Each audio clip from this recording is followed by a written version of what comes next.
Third ক্লাসটা আমার ছেলের ব্যাপারে না জেনে কেন কথা বললি? তুই কেন বললি যে আমার ছেলেকে আমি ওই ডক্টর দেখাইনি ওষুধ? তুই কার কাছ থেকে শুনছিস? তুই এখন প্রুফ দিবি।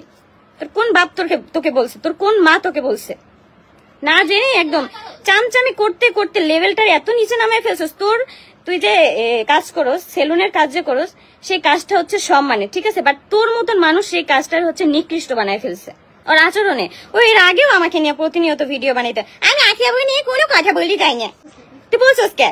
তোকে তোর আখিয়াবুকে নিয়েই তোকে কথা বলতে হয়, ঠিক আছে, তোকে পড়ে থাকতে হয়, তোদের মতন চামচাদের পড়ে থাকতে হয়, ঠিক আছে।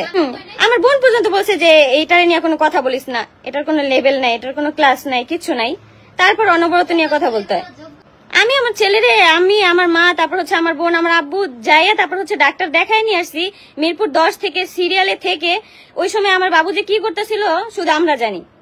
আর ও একদম বলে যে এরকম এরকম। আমরা তো সবকিছুর ভাই ভিডিও করি না, একটু মুততে গেলেও ভিডিও করবো, একটু হাঁকতে গেলেও ভিডিও করবো। আমাদের এত ভিডিও আসে না, ঠিক আছে। আমাদের যতটুকু ভিডিওতে দেখানোর মতো আমরা মানে মনে করি, ততটুকু আমরা মনে করি যে যতটুকু দেখানো উচিত ঠিক ততটুকু দেখাই। একটা খাবার নিয়ে আমরা ভিডিও করতে করতে সেই খাবারটা ঠান্ডা হয়ে যাবে, তারপর হচ্ছে আমরা খাবো। আমরা এরকম না, ঠিক আছে। সারাদিনই মানে ভিডিও করতে হবে। দেখলাম ওই স্যারার ভিডিও, একটা ভিডিও বানায় 40টা কাটসিন তুই বানাইছস, আবার তুই বলস যে আমারে নিয়ে তুই কোনো কথা বলতে চাস না।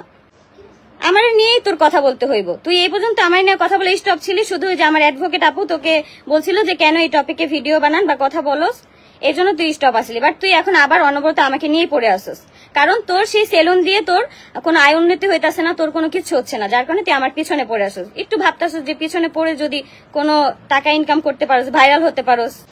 আমার কথা হলো আমাকে নিয়ে যদি কথা বলোস, আমার সবকিছু জেনে তারপর হচ্ছে আমার ব্যাপারে কথা বলবি। কোনো কিছু না জেনে এভাবে ভুল ইনফরমেশন নিয়ে তারপর হচ্ছে কোনো কথা বলবি না, ঠিক আছে। কারণ তুই তো কোনো কাজই পাস না তোর সেলুনে, তুই তোর সেলুনে কোনো কাজই পাস না, তোর কোনো কাজই থাকে না, তুই সারাদিন অবসর টাইম কাটাস। তুই অন্য কাজ নে ভাই। তুই কেন ভাই মানুষের সমালোচনা তোর কি করে খেতে হবে? এগুলো কি খাওয়া জানোস? এগুলো হচ্ছে গু খাওয়া, এগুলো হচ্ছে হারাম খাওয়া। তুই এগুলো হারাম খাচ্ছিস। না ভাই, আমি মানে একটা কথা না বললেই পারি না। আমার ব্যাপারে যদি কেউ ভিডিও বানাও তাহলে হচ্ছে আমার সবটা জেনে, আমার সবকিছু জেনে তারপরে ভিডিও বানাবা, ঠিক আছে। মানে আমার কোনো কিছু জানতেছে না, সে একজনের কাছে শুনছে। তোমার কোন বাবার কাছে শুনছো? তুমি তোমার কোন মায়ের কাছে শুনছো যে আমার ছেলেকে আমি ফার্মেসি থেকে ডাক্তার দেখে আনছি, আমাদের বাসায় ফ্যান নাই? ওমা, তোমার এত দরদ, তুমি তাহলে আমাদের বাসায় ফ্যান লাগাই দিবা না? তুই তখন কই ছিলি? আমার বাসায় যখন ফ্যান ছিল না তুই কই ছিলি তখন? মানে একটা কথা না জেনে আর ভিডিও না বানিয়ে আর পারলাম না। কেন তোরে কি মানুষ, দেশের মানুষ কি তোর জোর করছে? তুই কি মন্ত্রী মিনিস্টার যে তোরে মানুষ জোর করছে এই জন্য তুই ভিডিও বানাইতে একদম বাধ্য হয়ে গেছিস গা? নাকি তুই কোন জায়গার কোন প্রেসিডেন্ট যে তোকে মানুষ ভিডিও বানানোর জন্য বাধ্য করছে? তাও আবার আমার ব্যাপার নিয়ে, আমার টপিক নিয়ে না। আমার বাচ্চার ব্যাপারে কেন না জেনে একটা কথা বলবে? কেন বলবে? মানে কি বলবো, এক একটার মানে এত ইয়ে হয়েছে। এখন হচ্ছে যাদের সাথে থেকে চামচামি করে তাদের দিয়ে কোনো ভাত পায় না, এখন আমার নিয়ে পড়ে আসছে। আমাকে নিয়েই তোদের পড়ে থাকতে হবে, আমাকে নিয়ে অনবরত তোরা সবসময় পড়ে থাকবি, সবসময়। কারণ আমাকে দিয়ে তোদের কামাই খাইতে হবে এক একজনের। আমার ফেস এই ফেস ভ্যালুটা আছে না, আমার এই ফেস ভ্যালু দিয়ে তোরা সবাই কামাই করে খাবি। তোর তো সেলুনে কোনো ইনকাম হয় না। তুই আমার এই ক্ষমাটা দেখাই, আমার এই যে ইউটিউবে যে ভিডিওগুলো ছাড়ি না, সেগুলো তুই তোর ইউটিউবে একটা চ্যানেল খুললা তারপরে ভিডিও দিস, আমি তোকে কোনো স্ট্রাইক দিব না, ঠিক আছে। তুই এটা দিয়ে কামাই করে খাইস, তোর কোনো সমস্যা নেই। কিন্তু ভাই আমার টপিক কোনো কিছু না জেনে কোনো কিছু ইয়া করবি না। তুই ওখানে বলছিস যে কোনো ফ্যান, আমার বাসা নাকি কোনো ফ্যান নেই। তুই আমার বাসায় এসে দেখা যাস কোনো ফ্যান আছে কি নাই।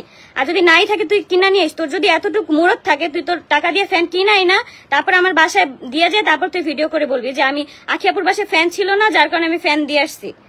না জেনে যদি আরেকটা টপিক নিয়ে আমার ব্যাপারে কোনো কথা বলস তাহলে তোর খবরই আছে দেশ, আমি তোর বইলা দিলাম। চামচামি করতে আইসা একদম পুরাইয়া চামচা জানি কোথাকার। চেতমো না কেন? ও কেন বলো আমার ছেলের ফার্মেসি? আমার ছেলের তো ফার্মেসি ডাক্তারই দেখা নেই।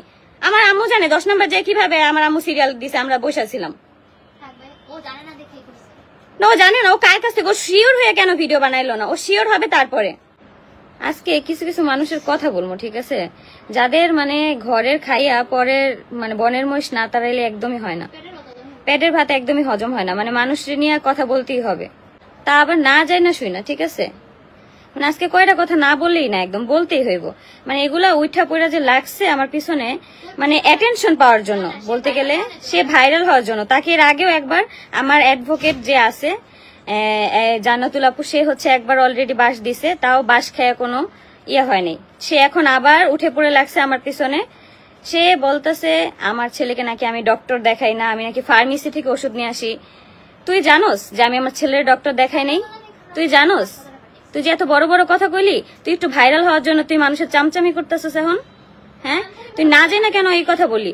আমার বাসায় ফ্যান নেই, আরিফ মামা আমার বাসায় ফ্যান বানাই দিয়ে গেছে। তুই দেখছিস আমার বাসায় কয়টা ফ্যান আছে?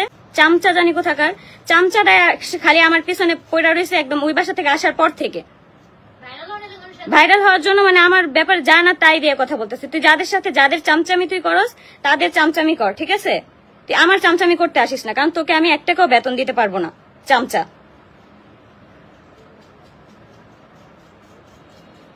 ওর একটা সেলুন আছে, ও সেলুনে ও মানুষকে সার্ভিস দিয়ে ও ভাইরাল হতে পারে না। ও এখন আমার টপিক নিয়ে হচ্ছে কথা বলে, আমার বাচ্চার টপিক নিয়ে কথা বলে এখন ভাইরাল হতে চায়। তুই কি আয়েশা দেখে গেছিলি? আমার মায়ের যেদিন আমার বাচ্চার ডাক্তার দেখাইতে নিয়ে গেছে, তুই সাথে গেছিলি? আমার মার সাথে গেছিলি আমার বাচ্চার ফার্মেসিতে ডাক্তার দেখাইতে? তুই জানোস আমার বাচ্চার কোথায় ডাক্তার দেখাইছি, কত টাকা ভিজিট দিয়ে ডাক্তার দেখাইছি আমার ছেলেরে? না যাই না শুনে একদম একটা ভিডিও বানাইছে, কাট কতগুলো সিন একদম ভাইরাল হয়ে যাবে, একদম বলেই একদম ভাইরাল হয়ে যাবে যে আমার ছেলেকে আমি ফার্মেসি থেকে ওষুধ আইনা খাওয়াইছি, তারপর হচ্ছে আমার বাসায় ফ্যান নেই, এই জন্য আরিফ মামাকে দিয়ে আমি ফ্যান বানাই নিয়ে আসছি। আমার বাসায় আর না হইলেও হিসাব করলে 10টা ফ্যান হইব, যেগুলো আমার প্রমোশনের জন্য আসছে, আবার যেগুলো আমাদের বাসায় আছে, ঠিক আছে? আরিফ মামার দিয়ে আমি এই জন্যই ফ্যান বানিয়ে নিয়ে আসছি, কারণ সেটা হচ্ছে IPS এর ব্যাটারি, সেই ফ্যানগুলো ভালো হয় আর ভালো বাতাস হয়। মানে চামচাটা এমন চামচামি করতেছে, দেখতেছে চামচাটা একদম পিছনে পড়েই আছে। মানে চামচারে নিয়ে আমি কোনো কথা কই না, কিছু না। একবার শুধু আমাকে আমার টপিক নিয়ে শুধু ভিডিও বানায়, ভাইরাল হওয়ার জন্য শুধু ভিডিও বানায়। তখন আমার অ্যাডভোকেট আপু হচ্ছে ওকে বলছে যে আপনি কেন ভিডিও বানান, সেই সময় কি ভিডিও বন্ধ করছে, মানে ভিডিও করা। তারপর থেকে অনবরত এখন পর্যন্ত আজকে দেখলাম একটা ভিডিওতে 40টা কাটসিন বানাইছে। এত ভাইরাল হওয়ার শখ। আমার ছেলের জন্য যে এত তোদের দরদ উতলায় পড়তেছে, আমি আসার পরে তো একটা দুধের টাকা তো দিলি না কেউ আমার ছেলেরে, একটা দুধের টাকা কেউ দিছস? এত চামচামি এখন কেন করস? আর তোরে তো আমি চিনি না ভাই, তোর তো দেখি নেই, তোরে দেখা যায় কেমন? তোর নিয়ে কথা বলার আমার রুচিতেও আসে না। আর তুই আমার ছেলেকে নিয়ে তুই না জানি একটা মানে কথা বললি যে আমার ছেলেকে আমি ফার্মেসি থেকে ডক্টর দেখাইছি। তুই দেখে গেছিলি আমার ছেলেকে আমি ফার্মেসি থেকে ডক্টর দেখাইছি? হ্যাঁ, আমার ছেলের জ্বর আসছে মাত্র 2 দিন বা 3 দিন, এর মধ্যে আরিফ মামা সাইমন এসে আমার ছেলেকে দেখে গেছে। আর তার মধ্যে হচ্ছে রিয়ার বার্থডেটা পড়ছে, এজন্য আমি প্রভা মামিকে বলছি যাতে করে মামি একটা কেক বানায় দেয়। সেগুলো নিয়েও তোদের সমস্যা। আমি তোদের সাইডের কারোর সাথে কথা বলি তোদের চুলকানি শুরু হয়ে যায় মনে কর। কারণ তোদের ওইসব মানুষ কেন আমার কাছে আসে, আমি ভালো দেখি আমার কাছে আসে, ঠিক আছে? যেমন আরিফ, মৌ, মারিয়া সবাই আমার সাথে কথা বলে, যার সাথে আমার এখন সংসার নাই, তার বাবা, তার মা, তার বোন সবাই আমার সাথে এখন কথা বলে। সবাই আমি খারাপ দেখে আমার সাথে কথা বলে। প্রতিদিন ফোন দিয়ে আয়েশের খোঁজ খবর নেই। আজকে আমি লাইভে বলে দিলাম, আমার ননাস, আমার শ্বশুর, আমার শাশুড়ি প্রতিদিন ফোন দিয়ে হচ্ছে আমার ছেলের খোঁজ খবর নেয় তারা। মানে কি একটা মানে পাইছে একটা ভাইরাল টপিক। আমি আখি আপুকে নিয়ে কোনো কথা বলি না, আখি আপুকে নিয়ে আমার কোনো কথা বলে দিয়ে আসে না। মানে কি যে শুরু করছে এখন। একটা ভিডিওতে দেখলাম 40টা কাটসি নিয়ে করছস, এত ভাইরাল। আমাদের বাসায় আসিস তো তোরে দিয়ে হচ্ছে বাসায় কাজ করে একটা ভিডিও বানায় আপলোড দিবি না, তুই এমনি ভাইরাল হয়ে যাবি ভাই, ঠিক আছে? তুই আমার ছেলের ব্যাপারে না জেনে কেন কথা বললি?